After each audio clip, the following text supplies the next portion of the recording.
Hello, everyone. Hello, everyone. I'm Dara Bunjon. I am the food enthusiast here at J Moore Living. I'm a food writer, food stylist, PR maven, and as many of you know, I'm a frustrated baker. Today, I want to just, as always, remind you that all our past shows are archived up on our Facebook page as well as on jmoreliving.com. So if you're out on a walk or a run or an errand or whatever, and you've missed some of the guests, go back into the archives and give it a listen. Today's guest is a James Beard nominated chef, best-selling author, culinary cannabis expert, host of In the Weeds podcast, mental health survivor, philanthropist. Let's welcome Jordan Wagman. Welcome, Chef Jordan Wagman. How are you? I'm very well, thank you. Thank you so much for having me. It's great to meet you. Well, just to let everybody know, Jordan's in Toronto. Jordan, so what's on your plate today? I have an event this evening, as a matter of fact. I'm cooking for 8 guests at 11 courses, I believe, this evening. Is this one of your cannabis dinners or just a... This is not. This is just a regular dinner this evening. Yeah. So I would say, the ratio is probably 60-40, 60% of the time they're just non-infused. But now that, the percentage increases year over year over year for sure in terms of the cannabis dinners. Well, I'm not quite sure what the legalities are in Canada and cannabis versus, this local municipality, the local areas, dictate what the rules are here. We're going to get back into the cannabis and how it's affected your life, but I want to go into the path you took to become a chef. What was the inspiration? Yeah, I mean, it's the short version is I grew up going to summer camp and I led canoe tripping programs. And I fell in love because I used to be in the bush out in the wilderness for 40 days in a summer. And I fell in love Really? with cooking for campers and staff. And it really was as simple as that. I always knew I loved food, but that's where I fell in love with cooking food and that instant gratification you receive. For the campers. Are you still doing anything like that at this time? Oh yeah, my life's come full circle. I actually go back to all the summer camps pre-COVID. I mean, I haven't done anything like that for the last, I guess, 2 summers, but I would go to all the summer camps and teach the staff how to create, incredibly flavorful but healthy food stuff out in the bush, whether it's on night 1 or night 30, doing fresh tacos and veggie quinoa chili and rolling sushi and so on and so on and so on. You went to the Art Institute in Florida for your culinary school, and you were nominated for a James Beard Award. Where were you at that time, and what restaurant was that? Yeah, I left Toronto to go to Florida because I was always searching for the sunshine, which helped to heal my psoriasis. And, that's obviously a huge part of my story. But I'm also an American citizen. So that helped. My mom's from Syracuse. And so I moved to Florida and lived with my grandmother in Pompano Beach and went to culinary school and, sort of climbed the ranks, but ultimately ended up in Colorado Springs, where I was the chef of the Really? Cliff House at Pikes Peak. There was only 2 hotels. I mean, now I can't speak to that, but there were only 2 hotels: the Broadmoor and the Cliff House. So I was the chef of the Cliff House and had one mandate. They wanted 4 diamonds, and within the year, got them their 4 diamonds. And along the way, received a nomination from the Beard House and flew to New York and cooked at the Beard House, which was great. And yeah, so it was a great experience for sure. But I'll be honest, I was young. I was 30 years old. I realized very quickly that, I had reached the pinnacle in my career And I knew there were other things that I wanted to pursue as a business person, and not only, stand in a kitchen 17 hours a day. Right. And you've authored a couple of books. Now, I'm not sure where that fit in your time frame, but they were the best baby food, 100 and with best dips and sauces, 750 best appetizers. Where in your career did that fall in? Was that right after that or recently? When I hung up when I retired, quote unquote, from Culinary and moved back to Canada in 2002 after my beard nomination, I thought that would be it, and I would really pursue some, my business endeavors and learn about business, quite frankly, because I believe as a chef, that was my, I had a very low IQ. I had no acumen, quite frankly. So I ended up moving back to Canada, sort of working for my family. But along the way, it's incredible how many opportunities this, Canadian who was in the US after a beard nomination, all of these opportunities kept coming to me. So within 6 months, I, was a part of a restaurant here in downtown Toronto. And my wife started a baby food company because she had an epiphany as when she was pregnant and ultimately gave birth. And my wife came to market in a year with her partner. And then a publisher approached me. So my first two books were baby food books. That was my first foray into the writing world. I'm currently working on my sixth book. I've contributed to 8 total, but I'm currently working on my own sixth. It's called Will by Jordan Wagman. A year of my life I dedicated to writing a blog 1 a week. We've amalgamated the stories, and it's all my stories. So it's all my copy, all my recipes, all my pictures, and due for publication by me in spring of 2022. It's fabulous. It's not an easy endeavor. And No. I helped compile a cookbook with a friend. It was Culinary Greats, and even that alone was torture. And that was 2 of us working on the book. But that was almost like Torturous 15 years. Yeah, it's certainly not a pleasant experience. I can be honest, and literally, it's funny. I must be a masochist or something, because each and every time after the process, I say I will never do that again. Right, Here I right. am. Here you are. But you're a creative, and you have to find your outlets for it. Um, what was the best piece of advice or the worst piece of advice that you've received?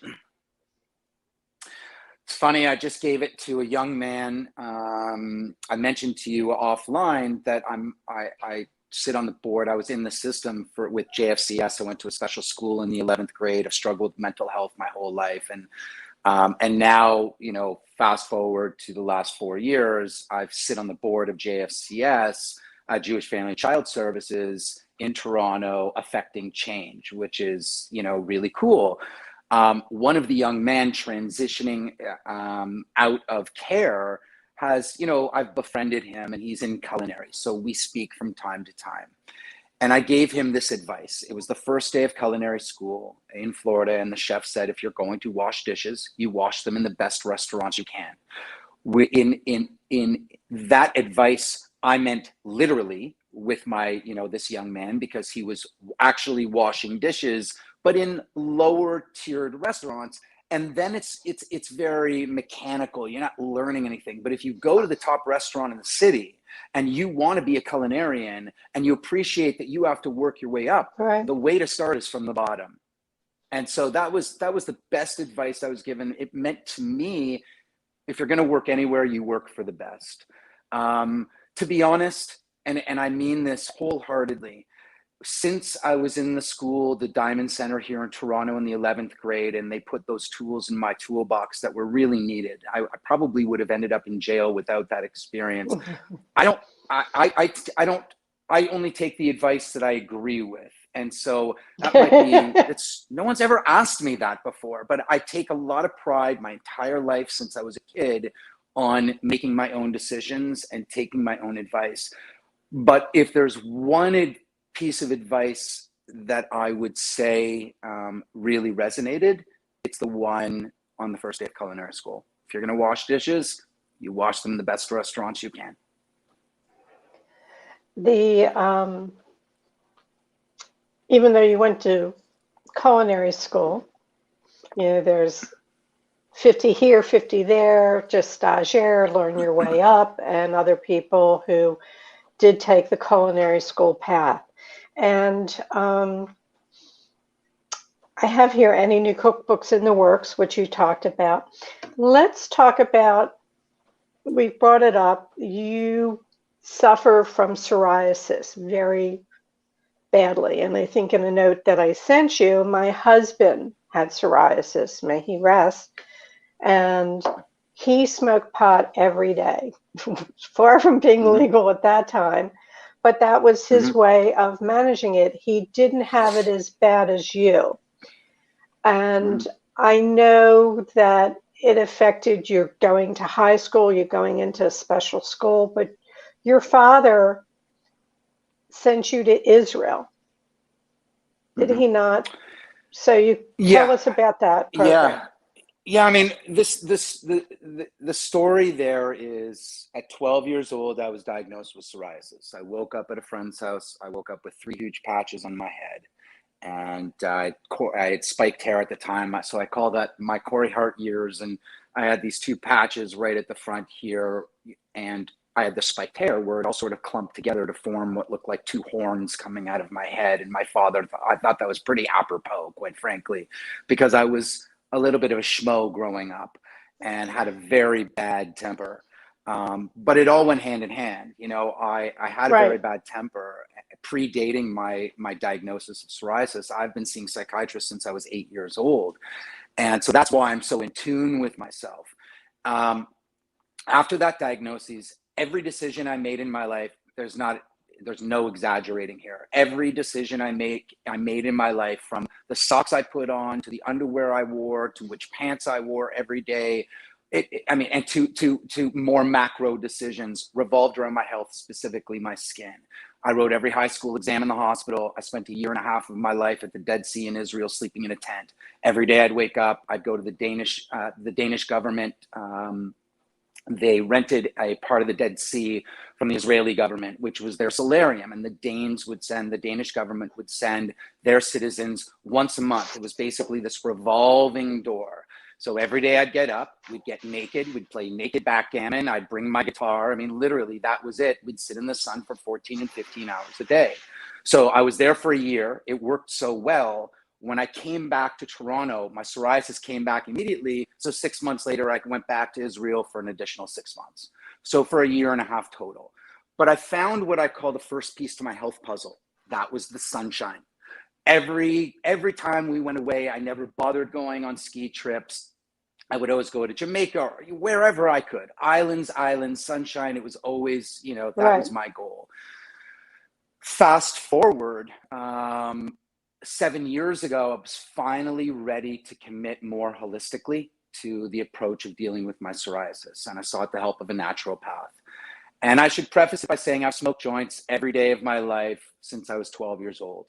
I never realized it wasn't only because I loved the Grateful Dead and because I had long hair and I played guitar. It was actually because what I realized 7 years ago: cannabis is medicine.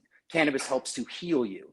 After I removed gluten, dairy, and refined sugar from my diet and began consuming cannabis, 60 days later, 30 pounds melted off my body and my psoriasis went away.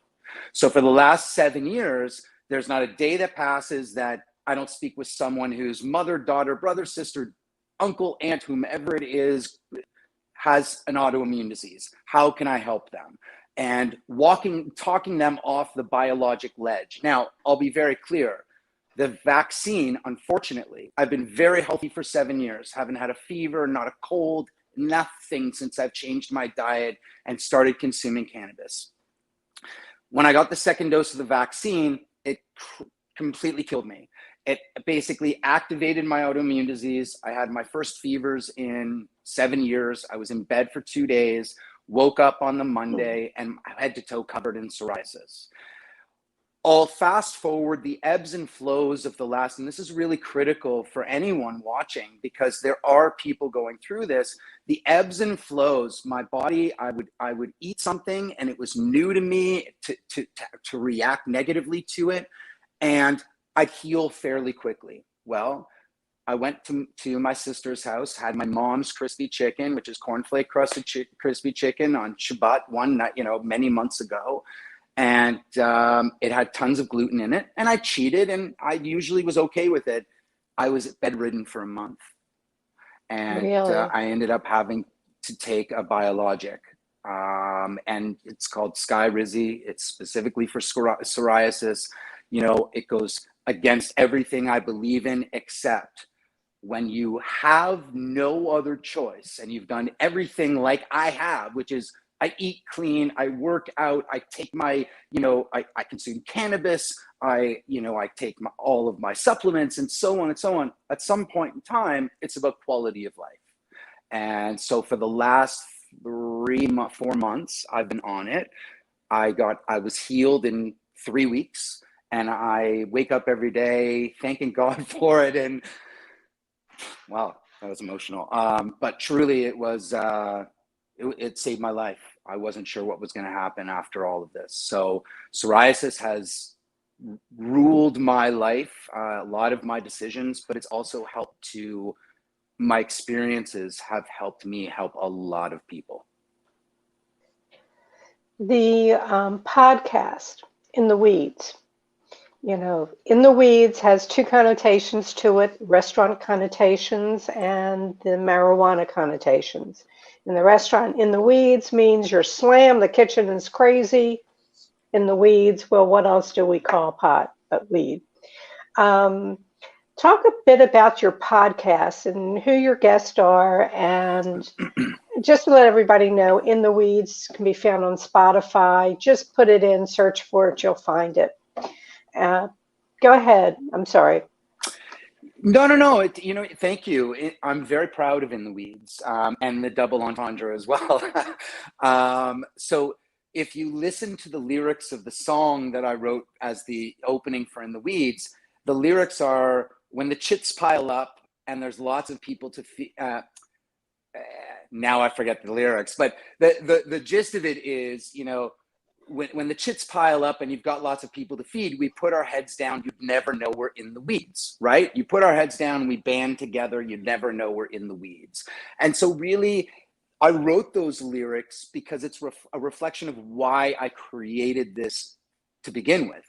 At the beginning of the pandemic, all of my friends, my brothers, my sisters, people I absolutely love and respect were going through a very difficult time. They were out of work, the restaurants were closing, and I wanted to give them a platform to talk about their restaurants and their food offerings and people, how they could order from them. So that was the impetus to starting In the Weeds. The response was so great that now we are 34 episodes into a formal podcast. I call it a food first podcast. That's my get out of jail free card when someone says, but cannabis isn't food, but cannabis is food. Cannabis is just another great ingredient that I use. I welcome everyone from today. As a matter of fact, I'm very excited about Niambi McIntosh, who is Peter Tosh's youngest child. Peter Tosh played in the Whalers, which was made up of, Whaler, Marley, Bob Marley, and Peter Tosh. And so we talked a lot about Peter Tosh and, music, which I'm a musician. As you said, I'm a creative. I only stopped gigging, playing on stage 3 or 4 years ago. So I've done that my whole life. So it's people that have a love of life. It's people that have a love for food and creatives. And it's people that I respect and that I want to learn more about. But these are chefs. They are people with culinary brands. There are people in the cannabis space. They are advocates. They are activists. But it's truly anyone and everyone that I want to give a platform for. I'll stretch it a little bit, but it is a food first podcast. So I try to centralize my guests or look for guests who can bring a food component. So, but I've had, the feedback's been wonderful, and I'm very proud of it. And I continue to be proud of it. So I hope everyone gives it a listen, and you can find it everywhere where you're streaming your podcasts. Well, you should be, and it's quite professional versus mine. No custom made music, nothing custom. It's just me talking. We have a couple questions. Let's see, with all the dramas and traumas you have endured, where do you find your greatest pleasure?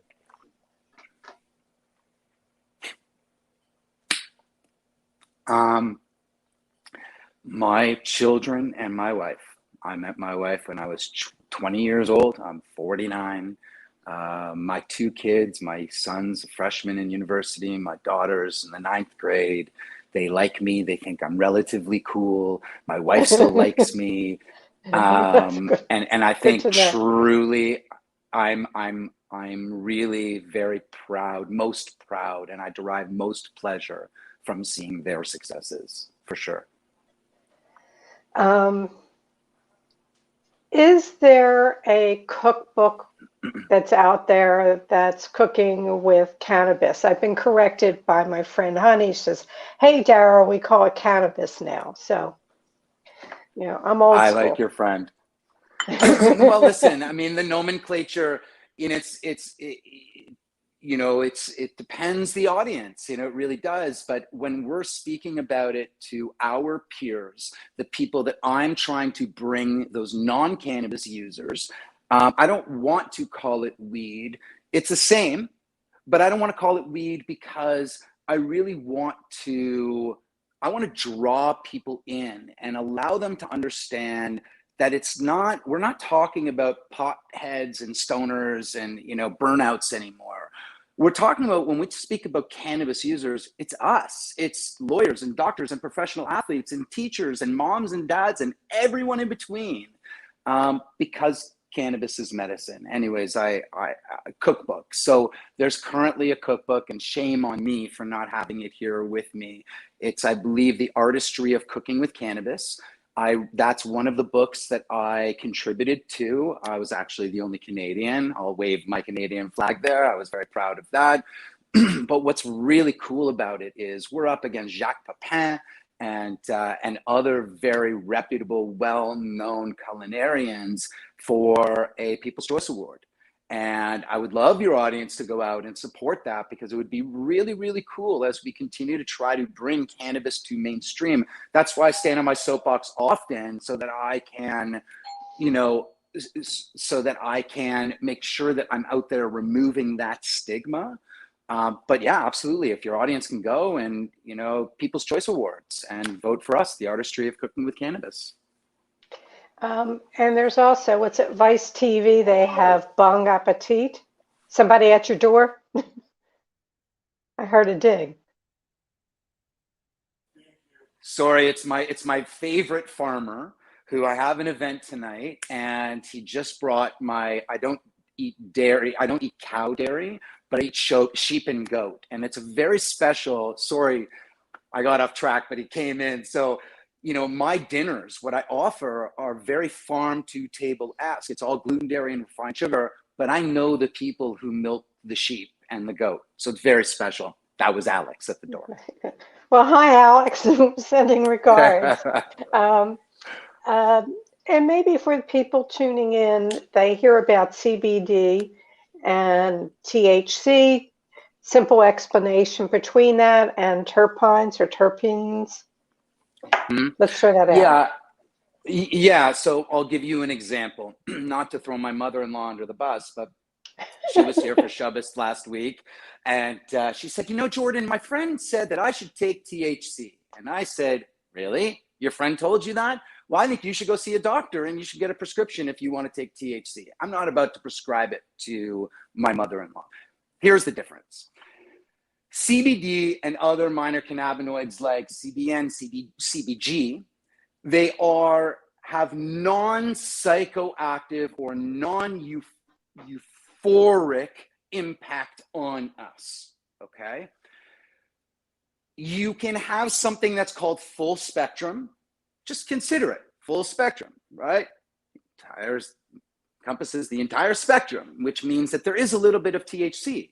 You can also have isolate, which means they have isolated, they've isolated the cannabinoids, the CBD, the CBG, the CBN, and you are getting only that, okay? That comes Right. in multiple forms, but it has incredible effects on me. Now, I have to say, as an educator, we are an end of one. We are all an end of one. What works for me does not work for you, and so on and so on. We are an end of one. Cannabis works with our endocannabinoid system, which are all individual. I take 1,500 milligrams of CBDA every single day, which is CBD in its acid form. THC is the cannabinoid that has or provides the psychoactive effect. Terpenes are very special. If you consider what terpenes are, very quick analogy is essential oils. You know, the sage or doTERRA that's out there, I love them. I put peppermint oil on my hands. I then breathe it in and I relax. Lemon does that for me, very, tangerine. So terpenes are the aromatic compounds that are extracted from botanicals, specifically in this instance, cannabis. But it doesn't have to only be cannabis. Terpenes are in a lot of the things that we consume on a daily basis. But cannabis terpenes are very special. When combined with other cannabinoids, they provide what we call in the cannabis world the entourage effect, which is all of the elements of the cannabis plant working in harmony to bring you that euphoric, sort of very special feeling. It's called the entourage effect. But in 3 minutes, that's the shortest version I can give you. Well, I appreciate that. We talked earlier that you do dinners. There's many things that you do, consulting, recipe development, but what you do as a chef right now are multi-course dinners, some that are cannabis, some that are not. And in listening to one of your shows, somebody brought it up, and I think it was you, that you prefer to do a lot of small plates because, like Jose Andres said, and you said as well, after 3 bites, the wow factor is gone. I got that from Charlie Trotter sitting in my grandmother's family room in Pompano Beach, and he would always say, it's the pop. You're looking for the pop. You have a big steak. After the first bite's great. The 30th bite, what does that taste like? So, right. Is there a no, let me go here. We're going to wrap up a little bit. I see we're running. One of the questions I ask at the end of the show is epic culinary fail. What was your most epic culinary fail?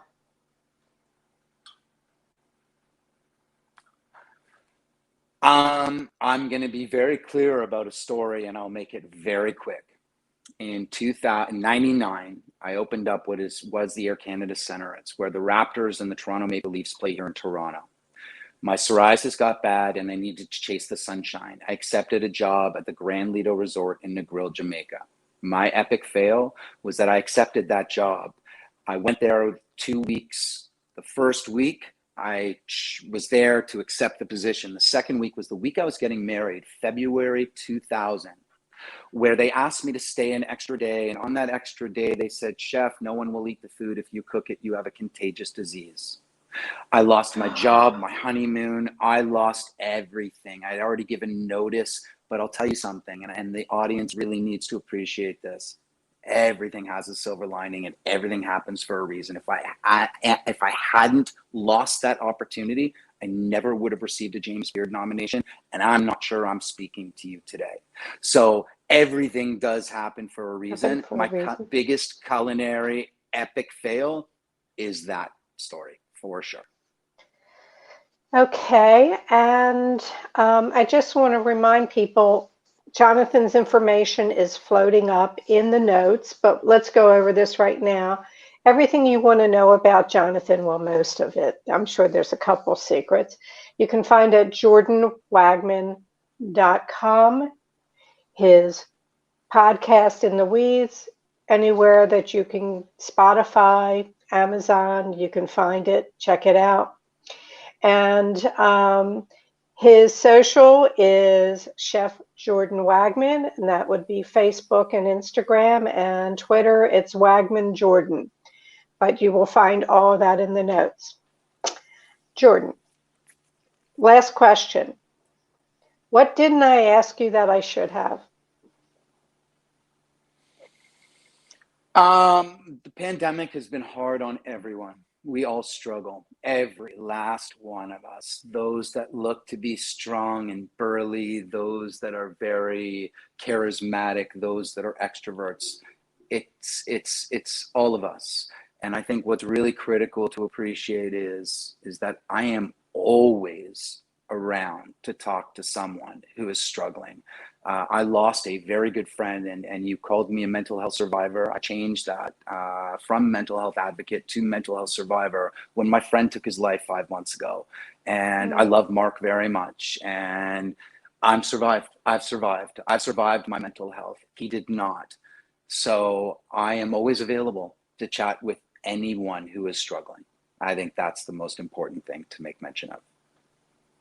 Well, you've done a fine job. And I want to thank you for taking time out, because I know when you're planning a multi-course dinner, 30 minutes can make all the difference in the world. So I do plan my appreciate day that. around it.